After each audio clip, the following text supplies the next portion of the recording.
Ouais, mais c'était vraiment beau, leur nouvelle maison à Sylvain puis Chantal à Pompano, hein? Ah, c'était pas pire. C'était pas pire, ouais. Hey, avec la super grosse piscine. Ouais, mais ils ont plein de frais communs. Hey, les cartes de golf fournies, les souliers vernis, le drink au 18e. Ouais, mais ils sont débordés de frais communs. L'entretien de la pelouse, l'accès au quai, le blodé César à Marina. Hey, c'est le top, là. Ben oui, mais eux autres, là, la Floride, là, sont pognés jusqu'à la gorge, sont débordés de frais communs. Ah, t'as raison. Ah. Nous autres, on est vraiment bien en Floride. Puis pourquoi on est bien en Floride, mon amour? Parce qu'on n'a pas de frais communs. Ah ouais, yes! Méchant beau condo! Ben, je pense que ça peut illustrer ce que bien des Québécois qui méconnaissent un peu ce que ça comporte d'aller vivre en Floride, parce qu'on peut se retrouver dans des situations qui peuvent être embêtantes. Bonjour, Guylaine Fontaine. Bonjour, Tu es à vous deux. courtier immobilier là-bas, en Floride, et tu as Oui. clientèle de Québécois, beaucoup qui investissent. Donc, il y en a beaucoup des gens intéressés à investir dans le marché de la Floride. Ben, les Québécois de nature, on le sait, on vient en Floride depuis très longtemps. Je pense que c'est depuis 1950, même si c'est pas avant, jusqu'au moment qu'il Et fait j'oserais froid. dire encore plus cette année, parce que l'hiver, on n'est plus capable. C'est vrai. J'en ai entendu parler. Je surveille ça de sous mes palmiers. Parce que Excusez-moi. Parce que tu es là-bas depuis combien d'années? Ça fait 11 ans que je suis Ça fait là-bas. 11 ans, Oui. OK. Et courtier depuis 2007, et c'est Ouais. depuis le temps où, justement, le marché a craché d'une certaine manière, où là, Ouais. vraiment, les prix étaient à leur plus bas. Là, ça commence à remonter. Y a-t-il encore des bonnes affaires à faire? Mais moi, en fait, j'ai eu le bonheur de débuter quand le marché, justement, était à son plus bas. OK. Et j'ai vu la remontée qui est... Bon, la remontée... On commence simplement là, à voir la remontée puis la reprise de prix. Il y a encore des aubaines à faire. On n'est pas dans le plus haut qu'on était, ça, c'est certain. Bon, premièrement, les prix, à un moment donné, étaient très, très gonflés. Ouais. Il y a encore des très bonnes aubaines à faire. Ce que je dis toujours à mes clients, c'est où dans le monde pouvez-vous acheter un condo sur le bord de la mer au prix que vous pouvez acheter un condo actuellement en Floride sur le bord de la mer? Je connais, on me dit les prix, là, on me tient au courant des prix à Montréal et je pense qu'on peut avoir un condo, une chambre sur le bord de la mer en Floride moins cher qu'on peut avoir C'est vrai. à Montréal. Ça peut représenter Alors, combien sur le bord de la mer ou très près de la mer en Oui, Floride? bien, en moyenne, on regarde à peu près 300 du pied carré. OK. Alors, si vous prenez une chambre ou un deux chambres à 1000 pieds carrés, Ouais. on regarde à peu près 300 000. Entre 300 et 400 000 là, pour un deux chambres. Et on peut encore avoir une chambre à proximité, là, à pied à 5 minutes de la mer, entre 200 et 300 000. Ça, c'est vraiment proche de la mer. Mais il y a beaucoup on appelle ça les gated communities. Oui, là, c'est tu ça sais, qu'on voyait, là. des endroits où c'est tout ensemble. Mais là, on En est frais un peu communs. plus loin de la mer, par exemple. C'est plus accessible, ça encore. Dans le comté que moi, je me trouve, dans Broward County, puis dans Miami-Dade, il y a moins de gated community. Il y en a plus à Palm Beach. OK. Et c'est souvent aussi plus des communautés résidentielles.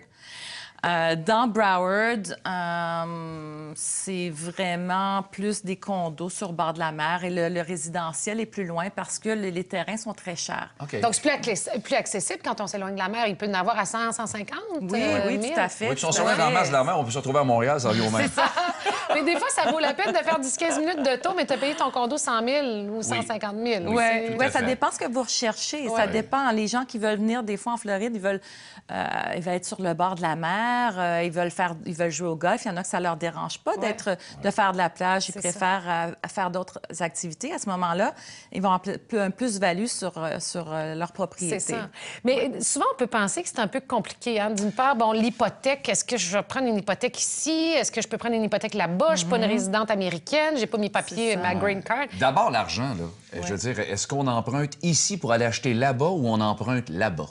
Mais il y a deux façons de faire. En fait, les banques ne prêtent pas sur de l'immobilier outre-mer, d'après ce que je comprends d'ici.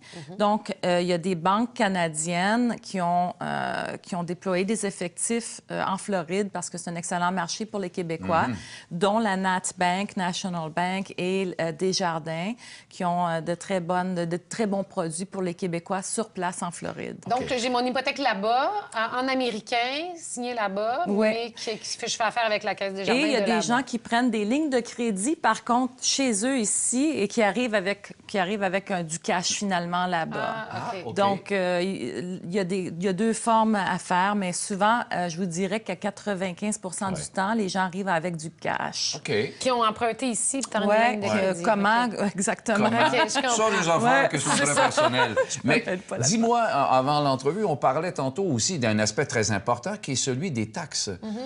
C'est assez particulier, là. On veut démêler un peu tout ça parce qu'on est embêté. Est-ce que ça nous coûte cher de taxes si on est là quelques mois par année? Est-ce que c'est plus cher? C'est pas plus cher. C'est un mythe que les Québécois et les Canadiens en général souvent croient que parce qu'ils ne sont pas américain, ça va coûter plus cher de taxes. Et c'est pas ça. C'est qu'en Floride, si vous êtes résident permanent, donc pour être résident permanent, il faut avoir son green card ou sa citoyenneté. Donc, vous pouvez demander une exemption qui s'appelle Homestead, ce qui capte vos taxes à pas plus d'une augmentation de 3 par année, étant donné que les taxes sont associées avec la valeur de la propriété. Donc, si la valeur de votre propriété monte de 20 comme on l'a vu dans les grandes années, vos taxes sur la propriété ne monteront pas avec la valeur. Ça c'est résident permanent. Permanent. Okay, Et à l'époque, ceux qui n'étaient pas permanents, bien, leurs taxes montaient de 25 aussi avec la valeur. Donc, une législation qui a passé en 2008 qui a capé les non-résidents à pas plus de 10 par année. OK. Donc là, vous êtes protégé. C'est-à-dire que s'il devait y avoir un boom, parce que c'est davantage vers là qu'on s'en va, vu que ça ralentit, alors on ne serait pas pénalisé total. Il y aurait un maximum de 10 Exactement. Okay. Puis est-ce qu'on paye plus cher d'assurance? Que c'est plus compliqué de s'assurer parce qu'on n'est pas des résidents américains? C'est la même chose. C'est dans vos frais communs. C'est dans les frais communs. Pour reprendre le gag. C'est dans vos frais communs. Aussi, quand mais même, bon, les frais communs, juste pour toucher là-dessus un petit peu, on est dans une zone d'ouragan en Floride, comme vous le savez. On n'a peut-être pas d'hiver puis de tempête de neige, mais on a des ouragans, malgré qu'on n'en a pas eu depuis 2005. Donc, les assurances sur la propriété dans la communauté, bon, la communauté, nos frais communs couvrent l'édifice. Et c'est pour ça, souvent, ça va être un petit peu plus cher que... Mais si je compare à ce que des amis m'ont dit à Montréal, c'est pas trop exagéré. Non, pour une à deux chambres, disons, on prend un 2 chambres à coucher, là, ça peut varier entre 300 et... sky's the limit, dépendant des services, évidemment, mais normalement, entre 200-300 jusqu'à 650 par mois. Ça serait la norme. Et on peut aussi l'acheter plus tôt avant d'être retraité pour rentabiliser notre investissement et louer ça à l'occasion pendant... De plus en plus, on voit ça parce que les gens veulent justement capturer encore le fait qu'on a de très bons prix en Floride. Alors, ils sont pas encore prêts à se dire « je m'en vais vivre là-bas, mais je vais louer, je vais aller à l'occasion ». Donc, il y a des façons de fonctionner. Je suis pas prêt à m'en servir autant que l'investissement peut-être le demande, mais il le rentabilise jusqu'à temps qu'il soit prêt. Souvent, les gens me disent « écoute, moi, je vais prendre ma retraite dans 10 ans, 15 ans, je suis pas prêt, mais maintenant, je sens que c'est le temps d'acheter. » Donc, puis on a des gens aussi qui vont s'occuper, parce que c'est un petit peu différent qu'au Québec, là, on s'occupe aussi des locations. Ah, OK. Donc, moi, souvent, mes clients qui achètent, ils me disent, Guylaine, veux-tu aussi t'occuper de la location? Et on fait un background check. On fait tout le check pour trouver le locataire. Le bon locataire. Bon, on ira te voir sur Las Olas. Excellent. À Fort Lauderdale, quand est-ce qu'on déménage? Ah, c'est bon. On va sur les valises. Merci, Guylaine. Truck et Company à Fort Lauderdale, ça te tente-tu? Eh bien, c'est tentant. En tout cas, je suis tanné de l'hiver, en tout cas, Guylaine, chose certaine. Guylaine, ça avait... Au retour, c'est Catherine avec sa revue magazine. Et entre autres, Catherine Deneuve.